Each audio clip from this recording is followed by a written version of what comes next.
Okay, hold on. Yeah. You want us to change the name? Yeah. The name of the podcast. Make it more superhero based. We are superhero based. Oh, I don't. okay. What do you mean? Just hear me out for a second here. Ready? Okay. B-Man and his amazing friends. Boom. Yeah, I'm going to start the show.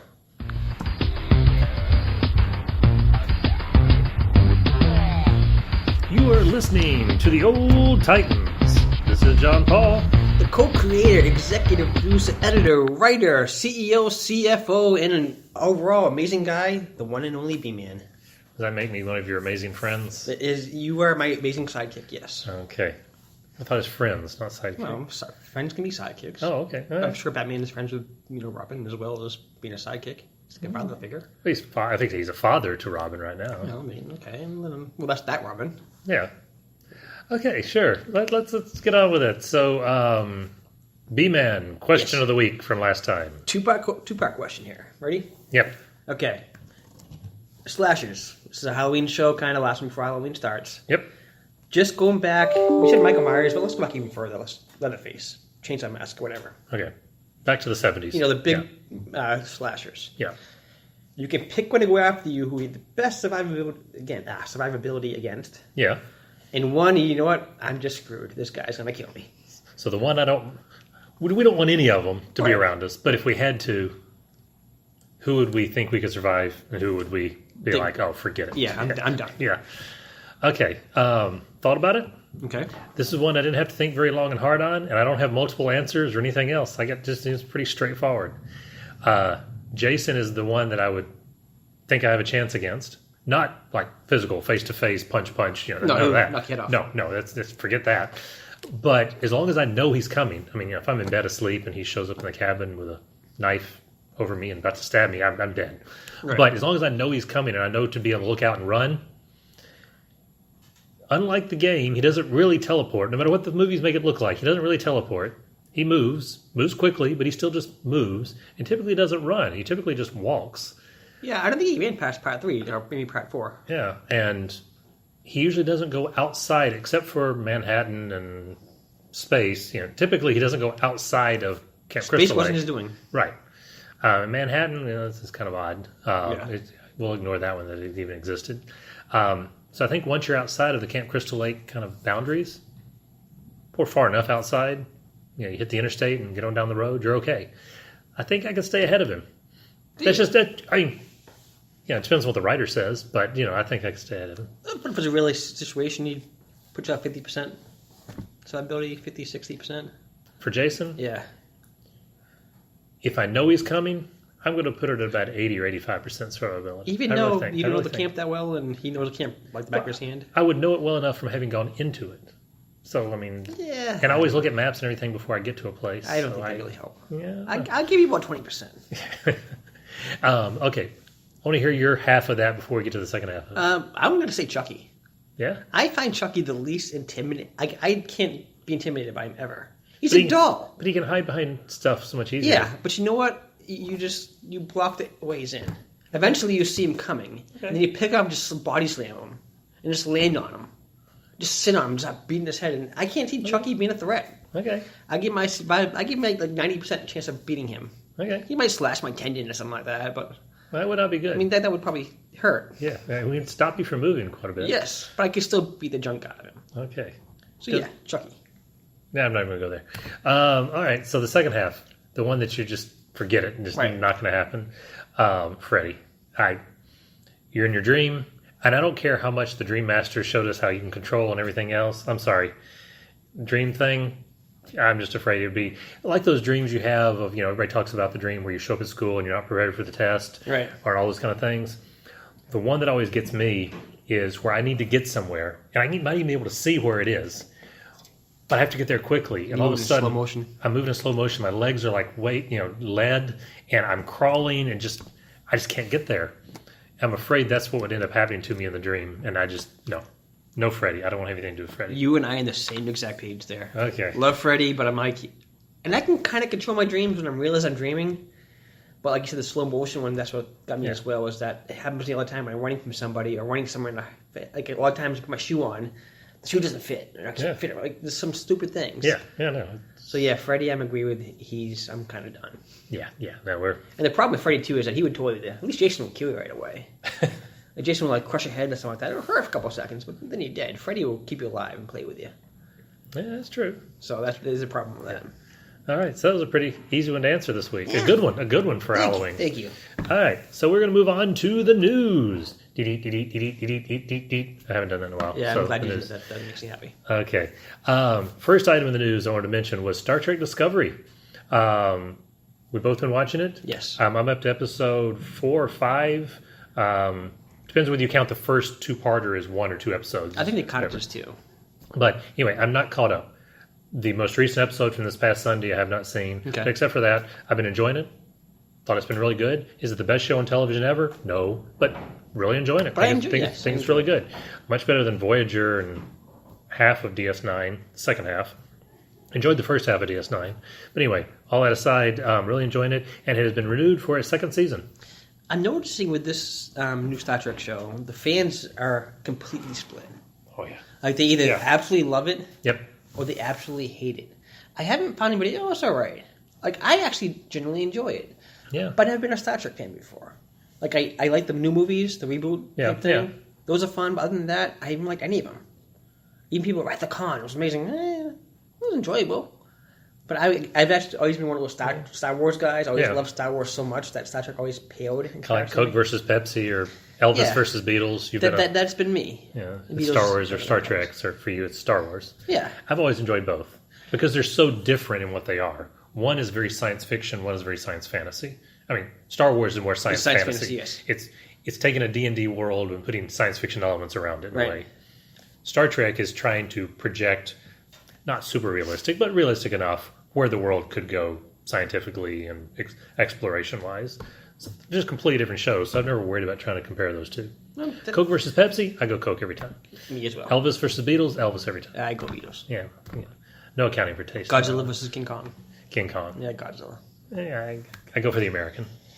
Actually, I enjoy probably the Godzilla movies more because there's more of them. Although the most recent King Kong was better than the most recent Godzilla. I will say that. Yeah, even, no matter which side I was on, yes, Yeah. There's no question there. It's okay. All right, so that was Star Trek. The other one is the rumors on Justice League's length. It's something they have not announced, and there's all kinds of conspiracy theories behind the scenes of why they haven't announced it. I don't think it's any secret. We know that Zack Snyder dropped out. Joss Whedon took over. There are reshoots, and he's going to edit it. No matter how much anybody wants to say this is Zack Snyder's movie, in the end, it's still being edited and put together finally by Joss Whedon. They're going to have different styles. No matter what was planned before, the final length isn't going to be known until it's all put together. And Batman vs. Superman did incredibly well, dollar-wise, even with all the controversy.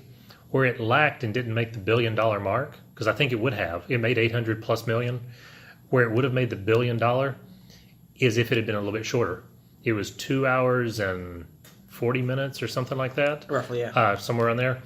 Well, that limits the number of showings you can have in the movie theaters on a daily basis. And most of your money comes in those first couple of weeks in each location. So you limit the number of showings. And this happens with all movies. Whether you like the movie or don't like the movie, the longer the movie is, the lower its final number is going to be. Right. So the studio is probably going to be pushing for slightly shorter. So back in March, there was a rumor that this one was going to be, let's see, it was 171 or 172 minutes, which is just 8 or 9 minutes shy of a 3-hour movie. Which is incredibly long. It's a very long movie. Now, Lord of the Rings, each one of them, the theatrical run got closer and closer to 3 hours. In fact, I think the third one, Return of the King, was 3 hours in the theater. Still enjoyable. It's still enjoyable. And then the at-home version with the extended stuff was even longer. Yeah, so, I can't do that. Being 171, 172 minutes was not a problem as long as it should be. Batman vs. Superman, no matter how much I enjoyed it and you didn't, I think part of it is I can ignore some of that stuff that shouldn't be in there. There's a lot of... You could have trimmed 10 minutes of that just by cutting scenes 5 seconds here and 10 seconds there that were not needed, where Zack Snyder likes to just leave the camera on something for too long. You could have trimmed 5 or 10 minutes without even blinking, right, and have the same story.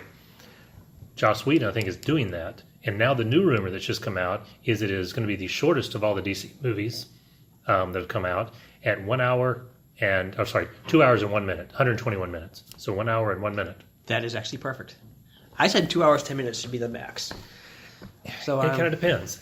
I will say it all depends. If you have a really dense story like a Return of the King or something, and you do it really, really well throughout, and know your pacing and everything else, and your story lends itself to it, I can go 3 or 4 hours, no problem. Wasn't Avengers like 2.5 hours? Or am I thinking something totally wrong there? I want to say it was 220. Okay. It might have been 2.5. It might have been, but I want to say it was like 220 is 220. Even that never dragged ever. No. And with that many characters, you think, okay, you got to introduce characters, get them together, introduce relationships, introduce backstory for villain, and move forward. You can see why you need a lot of time for that. So there's a combination of people out there. There's some people worried that it's too short, that Joss Whedon had to fix Zack Snyder's movie, and in doing so, like cut out the stuff that wasn't necessary, but he wasn't allowed to shoot too much new because they still had to meet the deadline. So there's not enough stuff, and it's going to feel too short and not do enough justice. There's other people that think, oh no, we're actually going to get a fantastic movie because Joss gave us the most important stuff. It's going to feel perfect. Other people saying, no, this is exactly what Zack Snyder planned all along. I mean, there's all rumors everywhere, conspiracy theories and all the rest. I'm pretty sure it's not what Snyder planned all along. No, Snyder likes the long, drawn-out movies. Yeah. If you look at all 300 forward, I mean, I think 300 is the only one that was close to 2 hours. And that's because it wasn't based on a very long story. Right. Everything else since then has been long movies. Right. That's where he was heading. Even though he denied publicly the 171 minutes back in March, I have a feeling that was probably pretty close to accurate. Probably 169. Like, Yeah, something like that. And again, if it's really good, like if you found out that the 2 hour, let's say 2 hours and 20 minutes was exactly Avengers, and then you found out that Joss Whedon had a director's cut that was 2 hours and 50 minutes long, would that have bothered you? No. And it was what he originally wanted, but the studio had made him cut it down. And it was what he originally envisioned. And that would have been okay. The reason Avengers never dragged to me. Right. Batman v Superman, I told you before, I think it's an F movie. Straight out F movie. I think if you cut out a lot of it, edited out a lot of that junk, I might go as high as a C. Because there were parts of the movie I really enjoyed. A lot of parts I would have completely done differently. Yeah. But, I mean, there was just too much nonsense in there, and the movie got so boring to me at times. I still want to edit. There's a bunch of fan edits out there. I want to see some of them, but I would love to sit down with it sometime. I just haven't found the time or been too lazy. I'd love to sit down and put together my own edit. And I have a feeling I'd get down to about the 2 hour mark. Maybe even an hour and 45 minutes. Do you know how to edit? Yeah. Really? Yeah, I've done it before. I think you should do that. Yeah, that would be fun. And I think there's a really, really good movie in there. Because we've said Henry Cavill's performance and his look and everything else is great as Superman. Right. We've said that the Ben Affleck Batman was very well done. Mm-hmm. Alfred, very well done. You know, there's a mix on Eisenberg as Lex Luthor, but some of his portrayal of Lex Luthor was really good. Some of it went over the top or out into left field. But I think if you took all of just the best stuff and put it together, I think you'd end up having a really, really good movie. Okay. You would cut out Martha.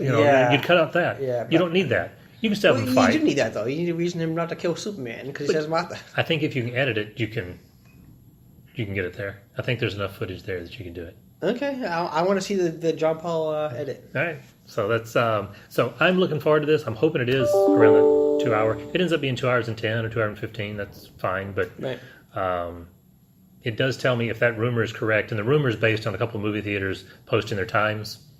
Now, did they make up the time, or did they get that from the studio somewhere? The studio is not officially announcing anything. Okay. Supposedly tickets go on sale next Monday, so worst case, we'll know by then. All right. Exciting. Those are my news items. Do you have anything for us? Yeah, just a random thing I heard. Right. Scott Gimple from The Walking Dead said the whole plan for this series is to go 20 seasons. 20? 20. 20. That's like Simpsons territory. Simpsons is, I think, 27 right now. Well, but very few things go there. It's ridiculous. The most successful shows around, like MASH, Mary Tyler Moore, things like that from television history, go like 11 seasons. How long was MASH? 11. Oh, okay. Both of those, I think, were 11 seasons. And Supernatural is heading that way right now, too. Supernatural is going to be like, I don't even know what they are right now, but they're going to be around 14. I think they're on number 12. I think maybe 13. 12 or 13. I have no idea. And to me, I enjoy it. But I haven't enjoyed it as much since the present. Actually, I guess like parts of Terminus was really cool and that kind of stuff, but it's not in like a must-see show for me anymore. Like right away, I watched this one recently. Right away, it's 100th episode. People were on Facebook, had to watch it. I was about to say we'll segue that right into our main topic. Right. So, Walking Dead returned this week. Right. All right. So, 100th episode. Continue. Oh, and spoiler alert. Okay. Yeah, there will be a lot of spoilers in this one. There's zombies in it. Okay. There weren't many, actually. Actually, there weren't. This was, I guess, the war. The war is officially happening. Yeah. I enjoyed the episode, but it is a lot of problems I have with it, story-wise. The core of the story, I enjoyed. Right. And was frustrated by all the stuff that should have been trimmed out. Almost like the Zack Snyder, Joss Whedon edit discussion. I think if you trim out all that extra stuff and go with just the core story, it was really cool.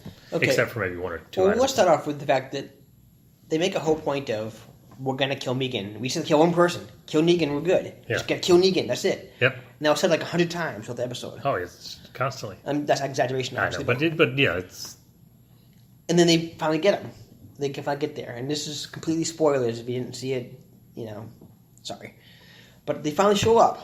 They're completely barricaded in. Yep. You can't get to the I don't know what the survivors are called. Which group's called? Alexandrians or whatever. Well, there's Alexandria. There's the Kingdom. There's Hilltop. Yeah. Well, so that group, we'll call Rick's Army. We'll just say Rick's Army. That works. Rick's Army is pretty secured. Yeah. They're barricading. Negan's out in the open. Maybe. Which I gotta say first. I know exactly where you're going, but first I gotta say, if you're Negan, who's not a dummy. Yeah, Negan's a very smart man. Very smart guy. If you're Negan and you see all this happen, first of all, he should have been planning more ahead of time. But okay, let's put aside the planning ahead of time. Maybe he had plans and this was just a really good plan from Rick's Army. You know they want to kill you. You either A, stay barricaded and talk to them from a secure location, or B, open the door and walk right out and make yourself a gigantic target. Right. Which do you do? And you think, what was he, about 20 feet away from Rick, give or take? Maybe a little further? Yeah, probably a little further, but not a ridiculous amount. All right. So, and they start talking and nothing between them except a little bitty rail. Yeah. Yeah. And they start talking together for like 15 minutes. Just, hey, Rick, I expect you to do this. This is ballsy of you and all this kind of stuff. Yeah. And they're bantering back and forth this entire time. Rick's Army is obviously tipped off at Negan. They're very upset. Nobody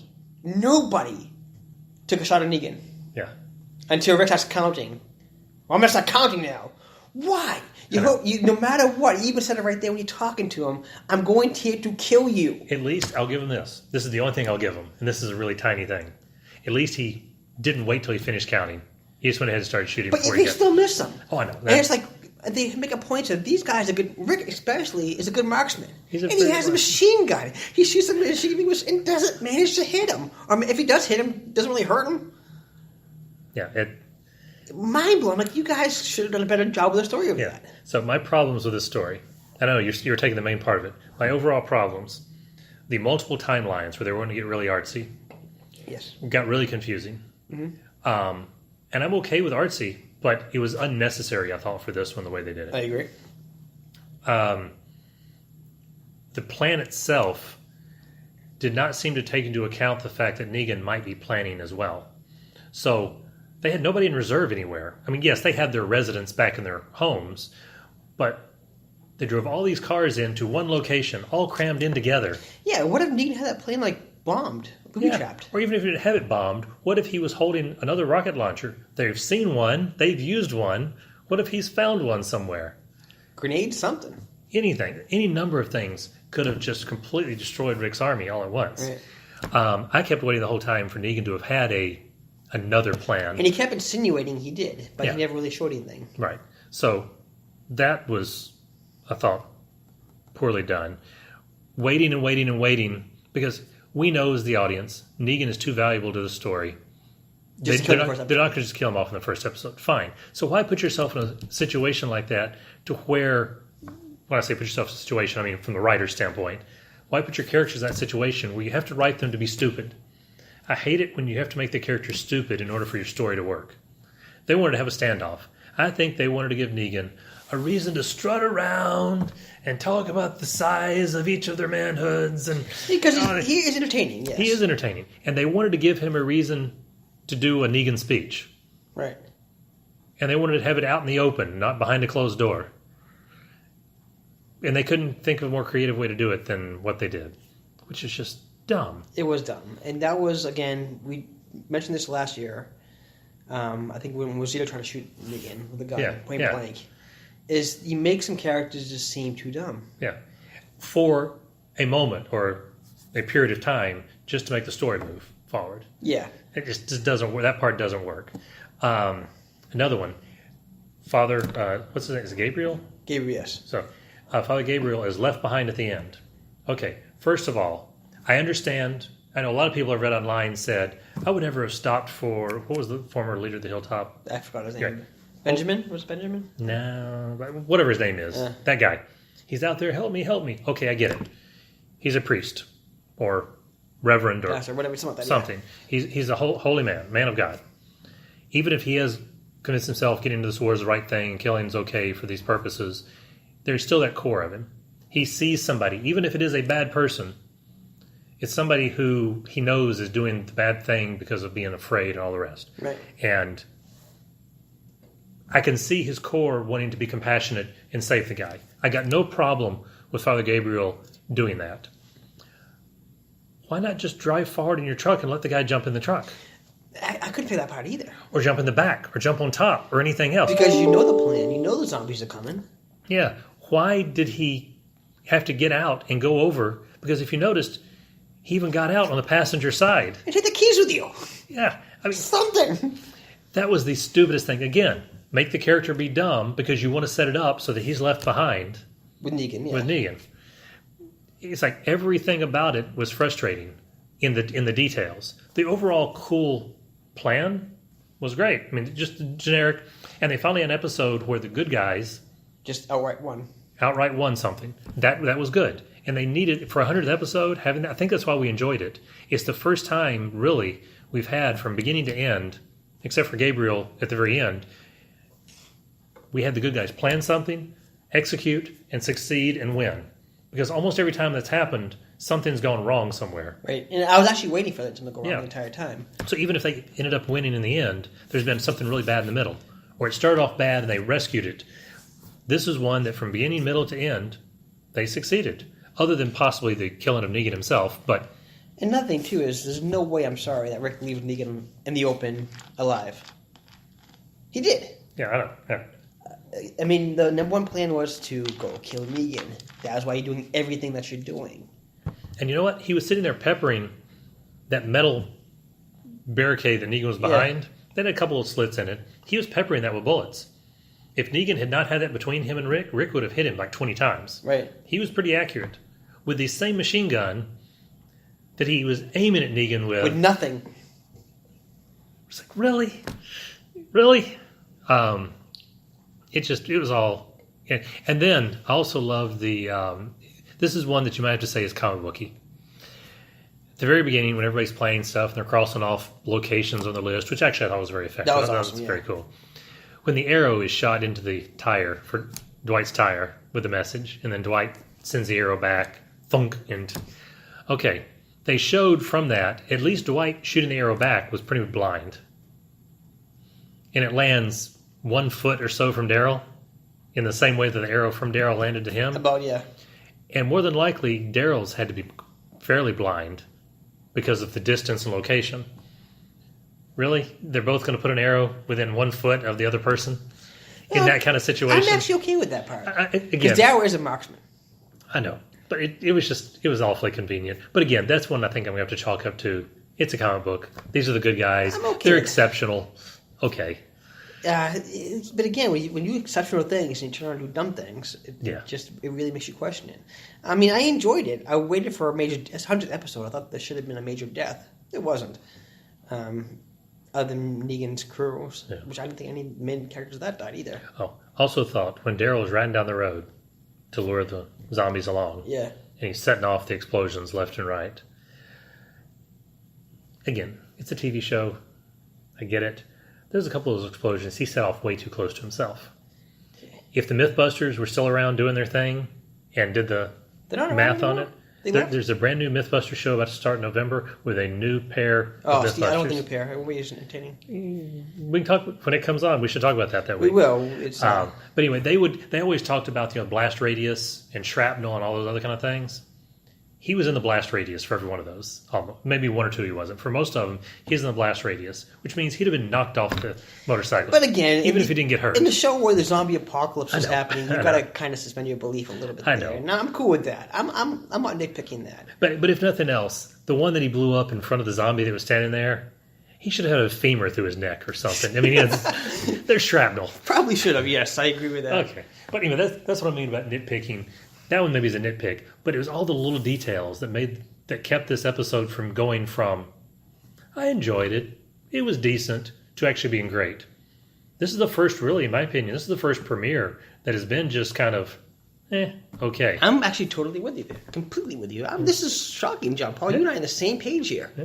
And the ratings were down. Ratings were down 35%. I think really? that's because everybody was wanting to see who did Negan kill last year.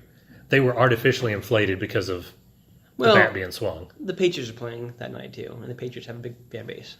Yeah, but that counts in the DVR and everything else. Okay. People who are watching the Patriots are still going to be DVRing it and watching it later. That's true. I think it was really because it was artificially inflated last year. It might have been. I think last year left everybody the whole delayed season and the fact that they never really apologized for it. Walking Dead, that's probably Walking Dead and Kirkman in general. I like Robert Kirkman. But I think right now they did wrong. It's gone to his head too much. And I think he has kind of the Joe Quesada attitude where I know what you're going to like better than you know what you're going to like. Yeah. And they go with it. And I'm afraid that that's what's happening to the show right now. Because they had to take a lot of criticism of slowing down. We need to slow down a lot because we can't throw too much at you at once. Yeah. You're only 12 episodes in, and when 8 of those episodes are slow, we kind of need more. I understand you need character development. You can't have constant fighting. That gets too much. Yeah. But I'm afraid Kirkman is in that spot right now where I think his ego got out of control a little bit, and I think that's where we're at right now. Could be. Very well could be. So, to your point about the 20 seasons, what are they up to now?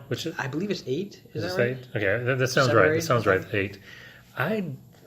Does the story have enough material that you could go 20 seasons? Sure. I don't think it does. It's not a zombie apocalypse anymore by the 20th season. By then, it is just society rebuilding. Right. Which is kind of where we're at now. Like you said, there's very little zombie in it anymore. It's just kind of a natural frustration around you. Yeah, they're more like our deadly rainstormers, right? Everything right now.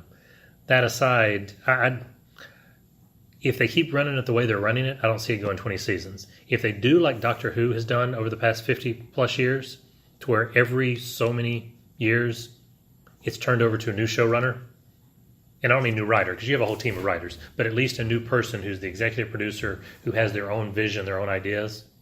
If you can turn it over to somebody new every 5 to 10 years, you can get there. Thing is, I don't think you can. Simply the fact, because the only way to do this show right now is simply the zombies, like you said, they're out of the equation as a deadly threat. Unless you create a new form of virus zombie, which will go over the top and probably kill the show anyways to begin with. It's always going to be survivors versus other survivors. Probably. It's always going to be that to keep the show going. Yeah. Sooner or later, they're going to camp out in an area like they're camping down right now. You can't have many more survivors in that area. You can't keep having. Of course, not reading the comic, I don't know exactly where all they've gone, but I can see you going through, like you said, we've already made the zombies almost irrelevant. Right. You can get to a point, though, where you got this war. This war is going to go for this full season. Right. I would say the war should end in one season for a TV show. I don't know about the comic book. For the TV show, the war should end in one full season. That gets you ready for season 9. Season 9 should be the repercussions of the war and rebuilding and dealing with stragglers and all that kind of stuff. More internal politics. Season 9 is a little more drama than anything else, probably. Season 10 forward is where you have to do, you're right, you have to do something different. But it's not just other survivors. What if you have to start dealing with other governments or military? What if they suddenly discover, the military, almost think Resident Evil. Resident Evil went way over the top. Right. But you had different governments, different this, different that. And I actually didn't think of that. They have to do that to keep the show going. If you do that, you can definitely milk it for another 2 or 3 seasons with government military related stuff. You could probably get up to 12, 13 easy. Then what if you do have the zombie virus mutate and do something? What if you suddenly have fast zombies? They could go there. After so much time where you think the zombies are not a big deal, what if suddenly, when you thought you were going to be over here, swerve, fast zombies? And there's suddenly... If fast zombies happen, then all of a sudden that's a game changer. Yeah. I can see getting to 15 seasons fairly easy. Beyond that, I don't know. That's where you need the different showrunners. I mean, I wanted to keep going, but I am kind of curious how many people that watch this show, because it still gets good ratings, even though the ratings are down considerably. How many of these people that are watching the show are watching it simply because they invested so much time into these characters, as opposed to those who actually generally like it still? I think you have a lot of people who it's the characters. There's a lot of them who it's just Daryl. I mean, there's a group that watch it just for Daryl. Right. There's a group who watch it for characters in general. There's a group who watch it for, zombie violence, makeup effects. Who dies this week? I'm kind of one of those guys at this point. But you care about a little bit of everything. But I'm saying there's some people that's just, it's more of a special effects event than anything else. And there's some who, this is probably more me, like the whole alternate future history thing. Where are they going to go? I want to see the whole society development stuff. And that could be kind of cool. And it would be cool. I do enjoy it. I'm just wondering, I don't think 20 seasons, I think it's just out of reach. I really do. I don't want shows to end, but I always say that at the beginning. Like, I never want Game of Thrones to end. It should end. I never want Walking Dead to end originally. Yeah, I could see this going another season 2 and calling it quits. Yeah. It could end almost any time. Yeah. It's not going to end for the next 2 seasons, but if this season ratings were to continually decline, it'll go on more. If next season they continually declined, that would be it. But they would have a full season to build towards a finale. I just think the 100th episode should have been something major happening. And this was just... More than just the good guys finally winning something? Yeah, the good guys just won something. At the same point, we're exactly where we were end of last season. Exactly where we were. Pretty much. The good guys are fighting back. Dean knows they're fighting back. He's going to come back and plan. Yeah, we don't know if they even really killed hardly any of the bad guys. Well, they killed the officers, I believe. They missed Negan. So that's what I mean. We don't really know. We didn't see any bodies, really, outside of just a small handful. Well, the cars that were blown up. There were cars. Yeah, okay. The ones who had left. You're right. The ones who had left the factory area. Right. And then there was that one explosion as the RV backed into the building and blew up. There were people who died right there. But really, we don't know. Was that it? Did nobody else die? Or did they lose 200 people? We don't know. Well, we also don't know the extent of how big is Negan's army. We never really learned that. Right. We know his outposts and that kind of stuff. And that's where we are. That's where we're at right now in Walking Dead. I'm a little surprised at where we are because I thought we'd both be going, that was great. But instead, we're both going, well, that was okay. What's next? Is Fear the Walking Dead crossover this season or is it next season? I think they said this season. I think. And how? Now, I don't watch Fear the Walking Dead at all. I don't either. So I have no idea. From what I've heard, that was like Fear the Walking Dead is the beginning. It started as the beginning, so I don't know if like they catch up to where they are right now. Or maybe that's what it is. Maybe each break is a catch up or something. I don't know. Okay. Not knowing enough about it, I really can't say. I think they're actually. I thought they're based in Seattle. Or maybe if The Walking Dead is taking place, say, a year in the future. Let's pretend it's a year in the future, even 2 years in the future. You could always have a crossover be 1 or 2 or 3 of the characters from Fear the Walking Dead show up that much later in life as a big tease to what's going on over on the other show to try to get people to go watch it. That should be. It might not be a straight crossover. It might be not time travel, but And again, I'm not really sure the ratings here. I don't know if you know. How is Fear's ratings going? Obviously, they're doing well enough to get multiple seasons, but they're lower than Walking Dead. But is AMC really demanding for? Ratings. They've had some huge shows. Breaking Bad was gigantic. Mad Men was gigantic. I think they're fine with all of them. Okay. Yeah. All right. So with our time almost up here, do we have a B-Man question for next week? We do. I can't really word this right, so I'm going to say this. What is your favorite one-and-done movie? And by what I mean by that is, what movie did you go in the movie theater or watch at home? That was great. I loved it. And that's Never going to see it again. Never going to see it again. Not that they didn't make sequels or anything like that. Yeah, I mean, there's the one-shot movie. One-shot movie. You loved it. So, sort of, I mean, I'm not going to use this for it, but like Casablanca. Right.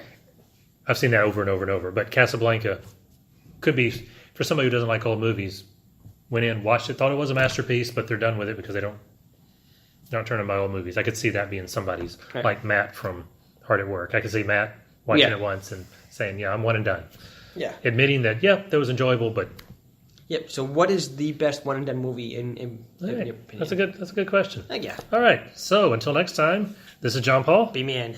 We are out of here.